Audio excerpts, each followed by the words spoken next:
국민의힘 서울시당이 지난 9일 공천 결과를 발표하면서 양천 은평 지역 기초의원 선거 후보자들이 확정됐습니다.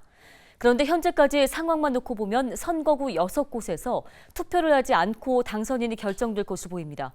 어찌된 일인지 김진재 기자가 취재했습니다. 양천구 북서쪽에 위치한 신월 135동. 이곳은 지방선거에서 양천구 마선거구로 분류돼 기초의원 2명을 선출하는 곳입니다. 더불어민주당과 국민의힘은 경선과 공천 심사를 통해 양천구 마선거구에 각각 후보자 1명씩을 공천했습니다.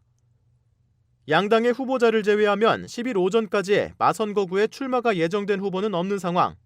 본후보 등록이 끝날 때까지 새로운 후보자가 등장하지 않을 경우 양천구 마선거구에서는 투표 없이 각 당이 공천한 후보자가 당선인으로 결정됩니다. 이런 무투표 당선은 후보자 수가 선거구 의원 정수를 넘지 않을 때 투표 없이 당선을 확정하는 제도입니다.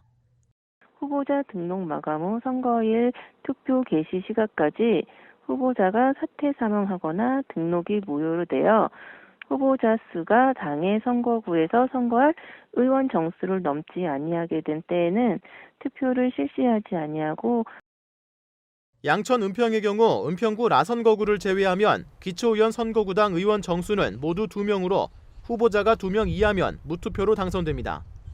양당의 공천 결과와 예비후보 등록 현황을 고려하면 선거구 6곳에서 무투표 당선이 나올 것으로 예상됩니다. 양천 은평 기초의원 선거구 16곳 중 양당에서만 후보를 낸 선거구는 11곳. 이 중 각 당이 가나번 복수 후보를 공천한 곳을 제외하면 모두 6개 선거구에서 무투표 당선이 예상됩니다. 이렇게 무투표 당선 가능성이 커진 이유는 사실상 거대 양당을 제외하곤 후보자가 나오지 않아서입니다. 4년 전 7회 지방선거 때는 더불어민주당과 국민의힘의 전신인 자유한국당 외에도 바른미래당, 정의당 등이 후보를 공천하면서 모든 선거구에서 후보자가 의원 정수보다 많았습니다. 하지만 이번 선거에서는 일부 선거구를 제외하고는 거대 양당이 선거구별 후보자를 1명씩 공천한 경우가 대부분입니다. 만약 이번에 양천 은평에서 무투표 당선이 나온다면 6회 지방선거 이후 8년 만입니다. 8년 전 양천과 은평에서는 4개 선거구에서 무투표 당선이 발생해 기초의원 8명이 투표 없이 구의원 배지를 달았습니다.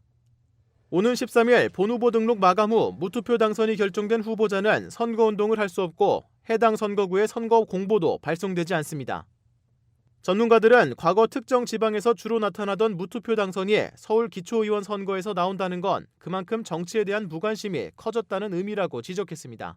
지역주의가 강한 지역의 의원 선거 같은 경우에 상대당이 출마를 안 하는 경우였었죠. 서울에서 그렇게 나온다는 것은 정치 참여 또는 또 대표로 나가려고 하는 그런 참여의식의 결여, 그래서 대의민주주의 약화로 이어질 수 있을 거라고 봅니다. 민주주의의 꽃이라고 불리는 선거. 본후보 등록에서 새롭게 등장하는 후보가 없다면 양천 은평에서는 8년 만에 또다시 투표 없이 의원이 선출되는 무혈 입성 사례가 나올 전망입니다. 헬로티비 뉴스 김진재입니다.